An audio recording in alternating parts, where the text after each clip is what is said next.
Assalamualaikum warahmatullahi wabarakatuh. Apa kabar anak-anak hari ini? Alhamdulillah, semoga selalu sehat dan selalu dalam lindungan Allah. Bertemu lagi bersama Ustazah Eli dalam pembelajaran adab bersama kelas 4. Nah, sebelum kita lanjut, kita berdoa bersama-sama dulu yuk. Sikap berdoa. Tangannya diangkat, kepalanya ditundukkan. Doa sebelum belajar. Bismillahirrahmanirrahim. Rabbi zidni ilman warzuqni fahman. Amin.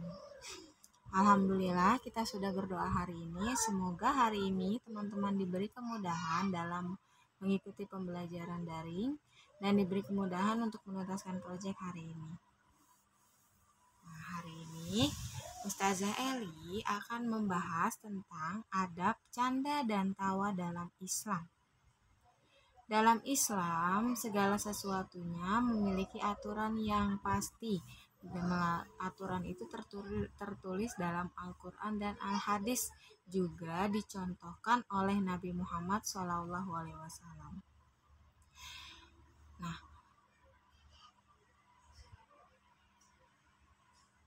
kenapa sih kita harus tahu adab tentang canda dan tawa, dan kenapa kita harus menerapkan adab tersebut?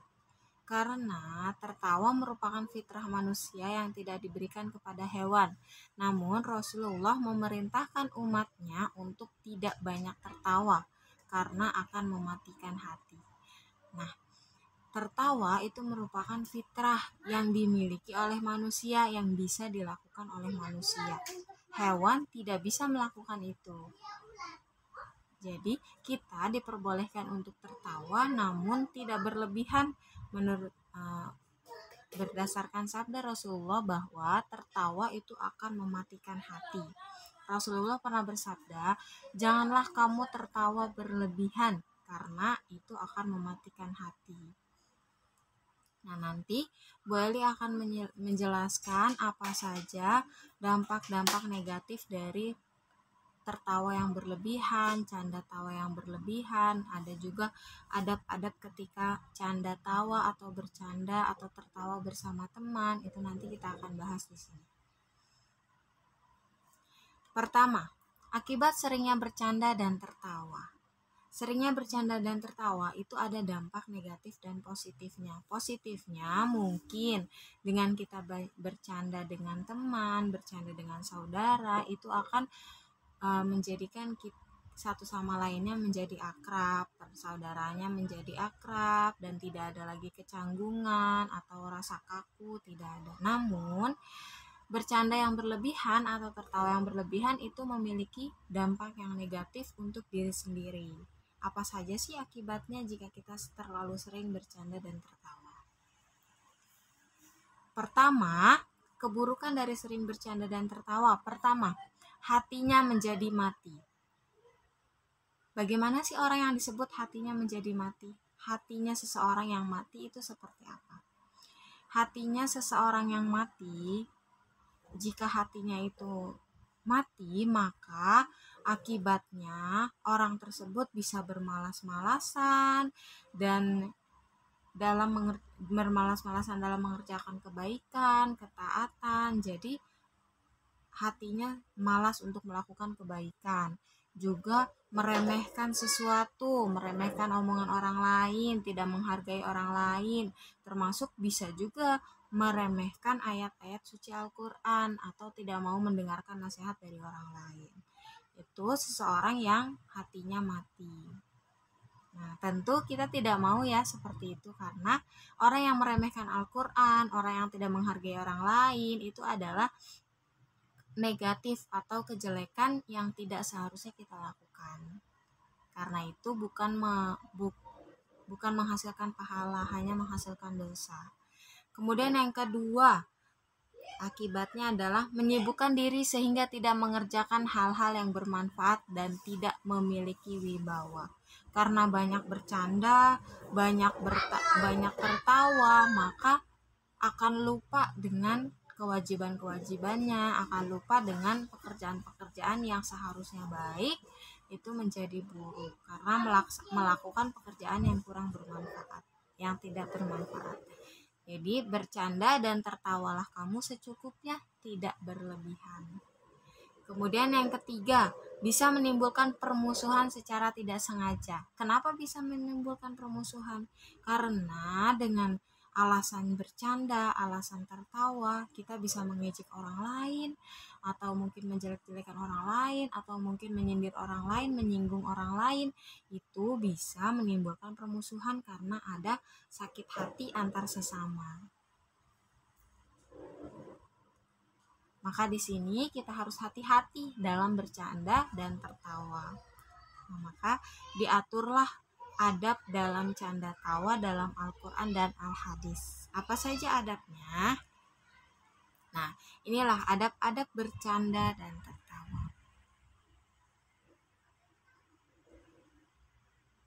Pertama, tidak boleh ada kedustaan di dalam canda. Rasulullah bersabda, celakalah orang yang berbicara kemudian dia berdusta, agar suatu kaum tertawa karenanya. Kecelakaan untuknya, kecelakaan untuknya. Celaka baginya orang yang berdusta. Jadi menciptakan cerita bohong hanya untuk membuat orang lain tertawa, itu tidak boleh. Karena itu akan mencelakakan diri kita di akhirat nanti. Sama saja kita berdusta, sama saja kita berbohong kepada orang lain. Kemudian yang kedua, tidak boleh ada unsur penghinaan atau pelecehan terhadap agama Islam. Jadi kita boleh bercanda, kita boleh tertawa, tapi tidak menghina agama Islam, atau tidak menghina Al-Quran, Al-Hadis, atau mungkin cara ibadah orang lain, itu tidak boleh.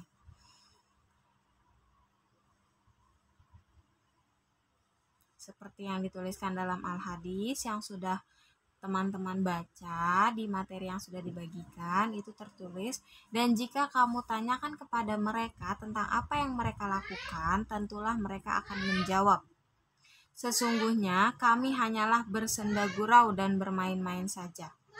Katakanlah, apakah dengan Allah, ayat-ayatnya dan Rasulnya kamu selalu berolok-olok? Tidak usah kamu minta maaf karena kamu kafir sesudah beriman.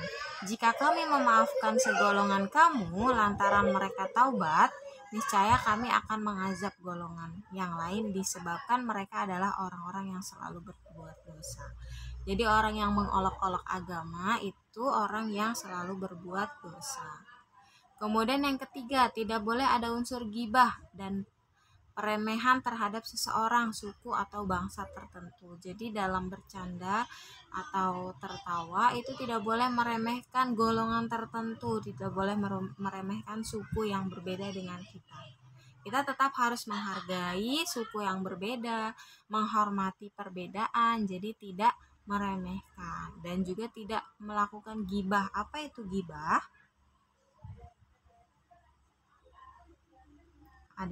Apa itu ghibah?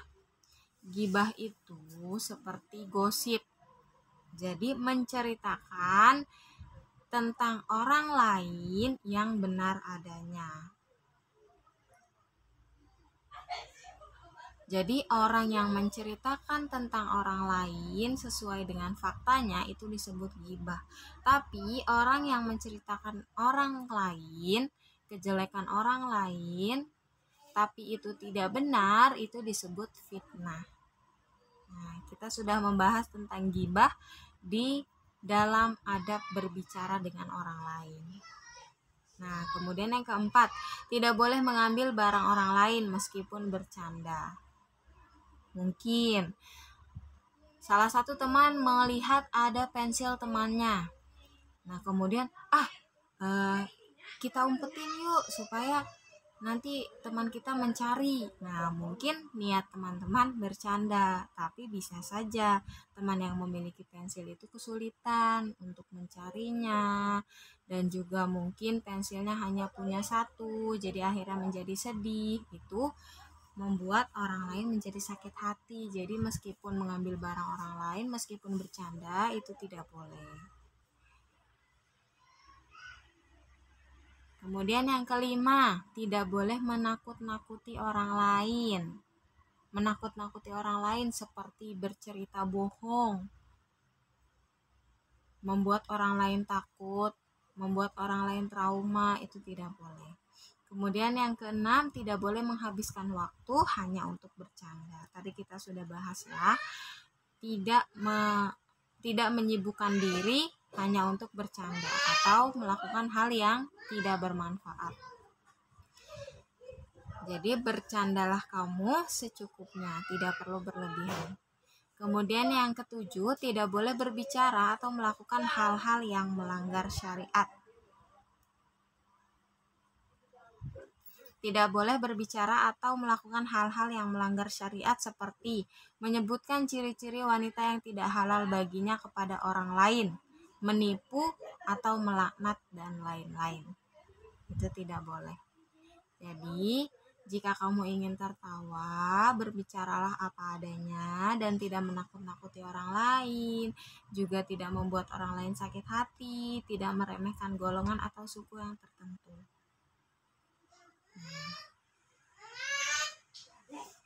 Alhamdulillah, materinya sudah tuntas. Semoga teman-teman bisa memahami apa yang boleh disampaikan tadi dan teman-teman bisa membaca kembali materi yang sudah teman-teman terima, materi yang sudah teman-teman ambil ke sekolah, supaya teman-teman bisa selalu menerapkan adab sesuai dengan Al-Quran dan Al-Hadis.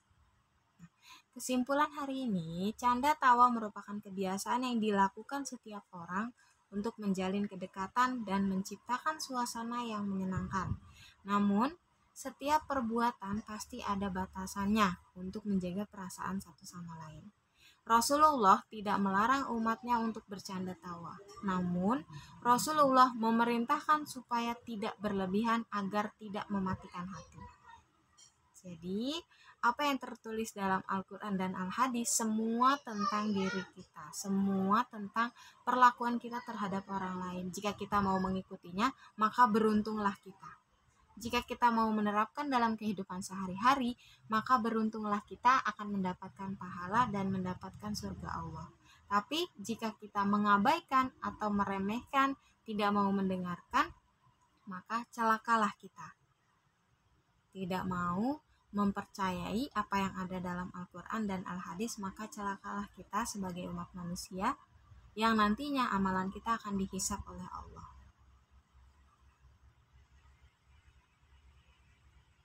Nah, sampai pada proyek, semoga teman-teman diberi kemudahan untuk mengerjakan proyeknya. Proyeknya, teman-teman silakan buat peta pikiran tentang 7 adab canda tawa dalam Islam, yang tadi sudah Bu Eli jelaskan satu persatu. Semoga teman-teman bisa memahami dengan jelas dan juga bisa mempraktekkan, menerapkan dalam kehidupan sehari-hari ketika bergaul dengan temanmu atau mungkin bercanda dengan saudaramu. Pastikan bisa menerapkan adab-adab dalam bercanda tawa. Nah, alhamdulillah, hari ini sudah tuntas.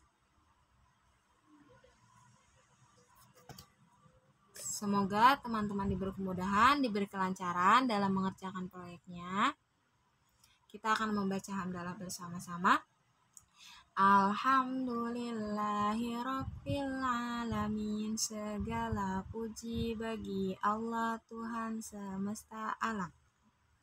Alhamdulillah, terima kasih teman-teman sudah menonton video ini dan semoga teman-teman bisa memahami dan bisa menerapkan apa yang ada dalam Al-Quran dan Al-Hadis.